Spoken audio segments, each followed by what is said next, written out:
Without question, the person who I looked up to the most was my father. He always loved to have an audience. He always loved to have a chance to have people, whether it be, at the meat market and he was at the cash register checking someone out, or at the butcher block table at our family home. He loved sharing his life lessons with others.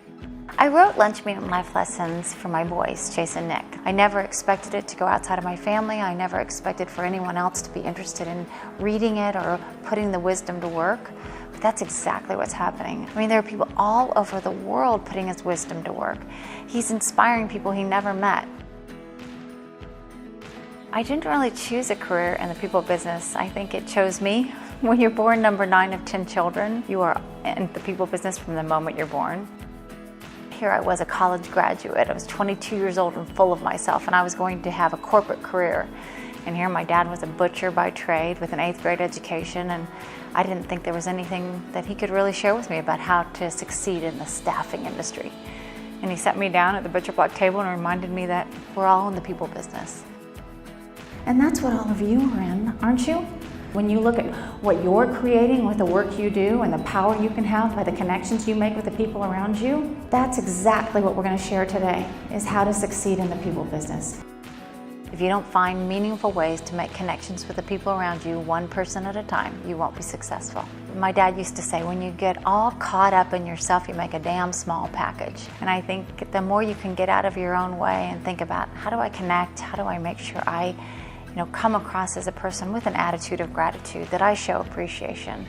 I think those are the things that make people want to connect with you. He told me, don't just make a great first impression, make a lasting impression. And the way you do that is you pour the comeback sauce on everybody you come in contact with. It's 1 part recognition, 1 part connection, and you add a dose of the unexpected.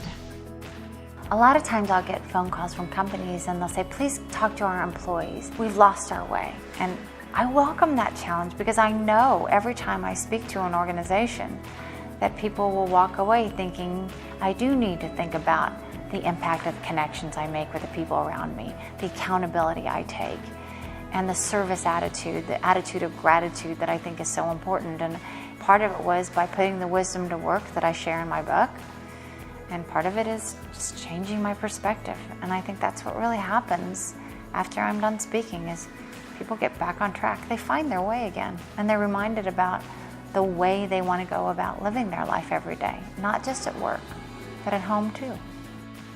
Everything her father taught her and that she shares with us feels like it's applicable to any situation. I really like the common sense information that she provides. It's simple things that really anybody can do if they really focus their mind on it. I think the message that Mary has will affect a variety of people, and it was very impactful. Right after she was done speaking, I actually had several staff members come up to me and say something very specific about things that Mary said. They were really looking forward to just how the staff embraced her speech and maybe how it might change the culture of our workplace. I am an accidental author, but I'm an intentional communicator. For me, sharing my father's wisdom, sharing the wisdom that's in the book, has become my life's work.